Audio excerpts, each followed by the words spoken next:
Welcome to the dream, folks. I'm your host, Tamashi, and this is our first episode of Temptation.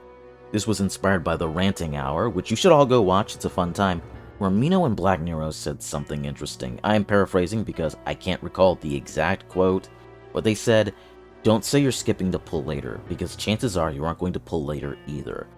This series is kind of, in a way, my rebuttal to that, because I rarely deviate from my pull plans in big ways, and I plan things out months in advance. Because when I say I'm skipping something to pull later, I mean it, but that doesn't mean the temptation isn't there. And that's what this series is for. For every banner I assigned a temptation rating, which is a value from 1 to 10 that is representative of how much I want to deviate from my current pull plans. This value doesn't directly correlate to how good a character is, although it is a factor, and I will be giving my thoughts on a character either before or after a rating.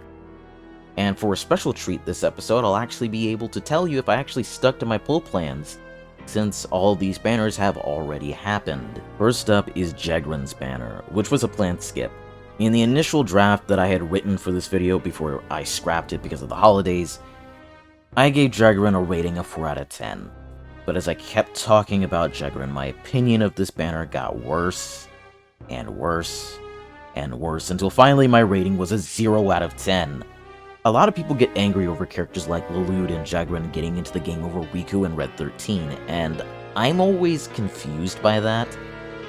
To me, Dissidia is Final Fantasy Smash Bros., a celebration of the series, and part of that is getting to see games I know nothing about getting represented, and then letting that representation be my gateway drug into a new series. My reaction to these characters I don't know is always to look into them and see if they can win me over. And Jegran did, in fact, win me over. I like his design, I love his voice, and I do enjoy the character interactions with him in X-Death. My compliments end there, because, ooh boy, this character's kit is rough. I took the time to learn how to play this character when his BT effect isn't active, and it's just not good. For starters, Jegran, with his BT effect not active, has no party auras. The only assistance he gives the party is a pathetic 30% defense down through his stacking mechanic, and that's it. He's a damage dealer through and through, and he's not even that good at it. 2 HP dumps on skill 1 and EX, and 1 on skill 2 is just not good.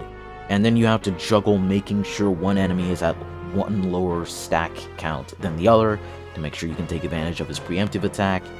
He has the HP dumps and brave hits of a Turnhog character like Vayne, without actually having the benefits of being a Turnhog. Oh, and by the way, his debuff stack counts are a bitch to see, because the number is so small and the graphic blinks in and out. His banner mate is Rude, and he is what gave this banner a point up from the 3 out of 10 this banner was at initially. Because I love Rude, and I just never have the resources to get his stuff when he comes out. But at the same time, Rude's not in his prime anymore, and I can't even think of a good place I'd use him even if I got him. Now for the thing that really dropped Jegran from a 4 out of 10 to a 0. I have a rule on this channel. Any character I get a BT for, I have to build. I don't have to green them, but I have to build them. If the other things didn't deter me from trying to pull, that certainly did. This character is aggressively mediocre without green, which I don't have the resources to do, and I couldn't afford to be in a situation where I'd need to be spending hundreds of tickets getting the rest of his kit if I got his BT, with Nolan Locke's BT cycles just around the corner. And I needed to save resources, especially since I had just spent 600 tickets for Lena LD.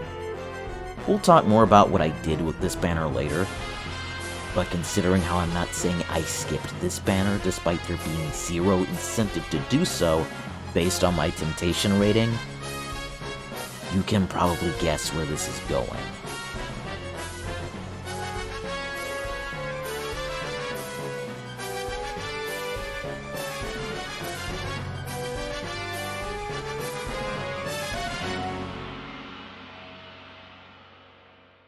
Next up is Kuja's banner.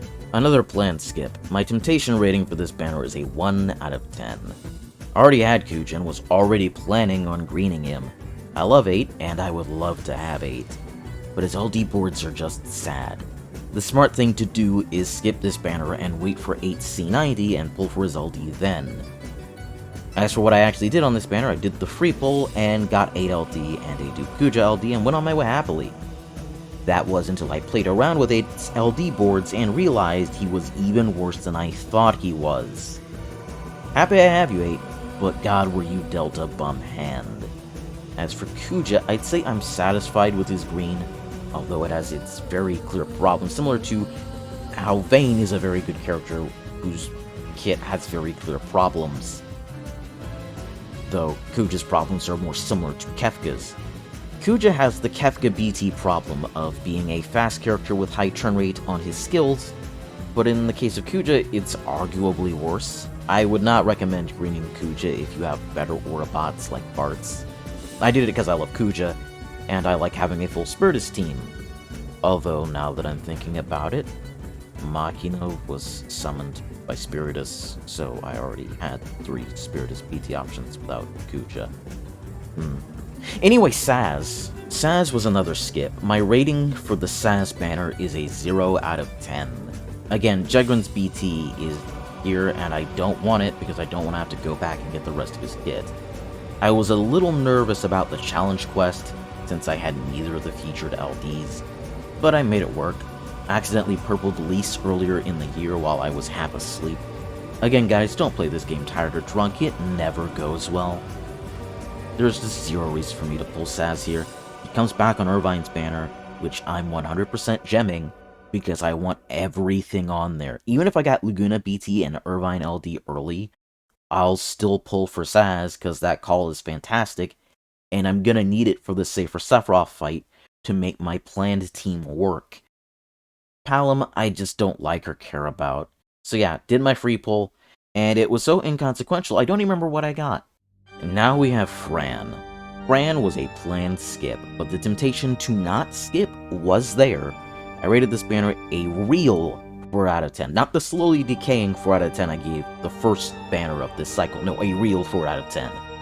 Fran's call is not something I need, and quite frankly, if you have both Kurosame and Sephiroth, you really don't need this call at all, as it's worse than either of these put together or otherwise.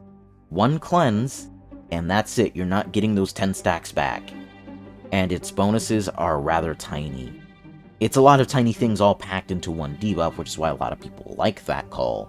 You know, death by 1,000 cuts, but again, if you have either of the previously mentioned calls, or Jack, you really don't need this one. And I also already had Mog.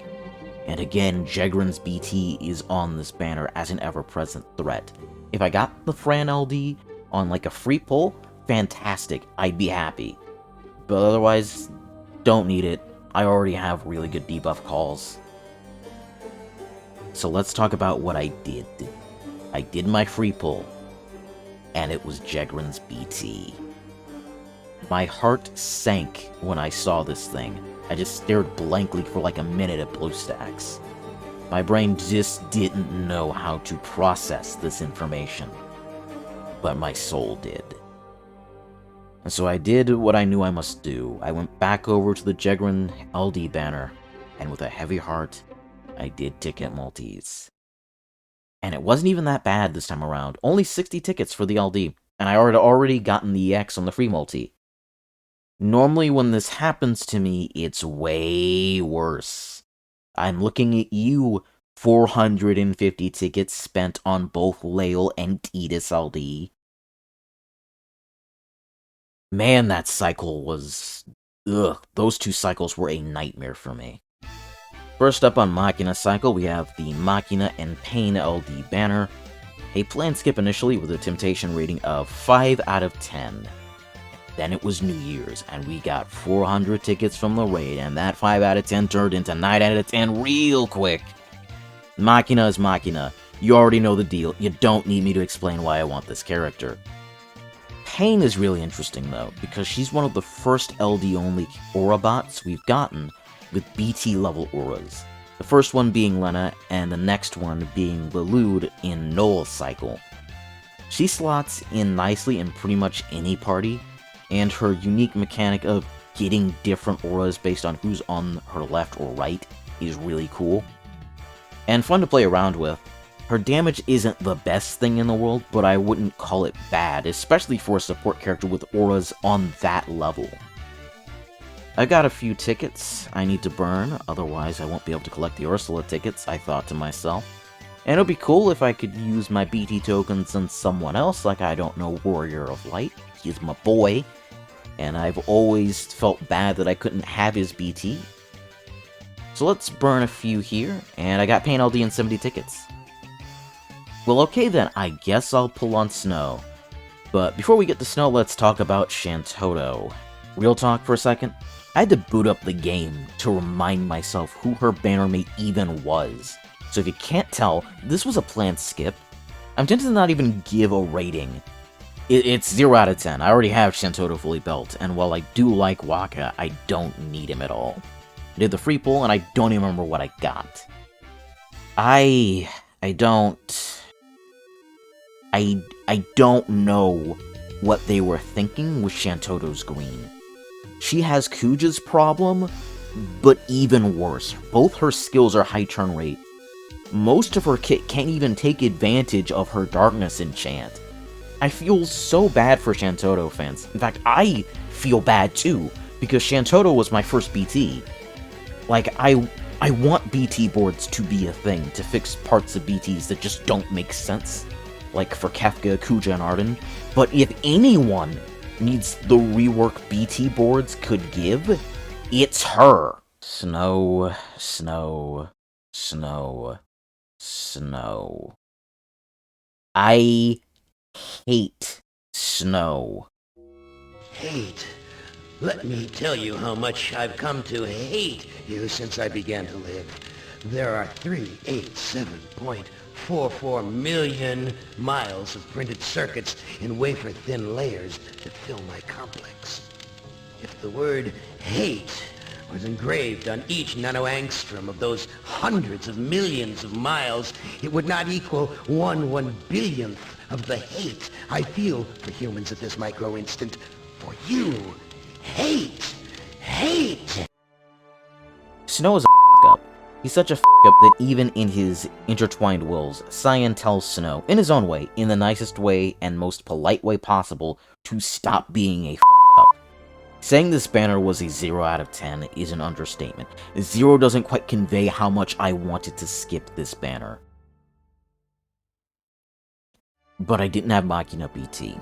And if I don't spend tickets, I'm gonna cap on Ursula, and not be able to collect the tickets, so a 0 became a 5 out of 10. And then I thought about the possibility of using Snow as a story mode farmer, and that 5 became a 7. And then I thought, I know how this game thinks. I f***ing hate Snow. This game is going to give me his BT when I pull for Raijin or someone else in his cycle. So to avoid another Jegran Tidus Lael fiasco, and because I also don't have Lion already, this banner became a 10 out of 10. I'd be stupid not to at least spend something here. So I did my free pull, and it was Snow LD. Hate! Hate! Well, I still don't have Machina BT. Let's keep going. 110 tickets later, I have Lion. Well, I still have 140 tickets I can spare. So let's talk about Ursula. Ursula was a skip, but that has changed to I want to spend 140 tickets on this banner. Now again, the temptation rating is reflective of how much I want to deviate from my current pull plans. My rating is a 6 out of 10. I don't care about Ursula, though I'll give her a chance to win me over as I've yet to fully digest her story at this point. Her playstyle doesn't really interest me, and she conflicts with Kefka, who I will be doing a saga on relatively soon. If you're gonna have a debuff, it needs to either A, be a loaded one like Machina and Paine, Fran, etc., or B, your kit needs to be so strong it makes up for your debuff not being the best thing since sliced bread. In other words, Machina and Kuja.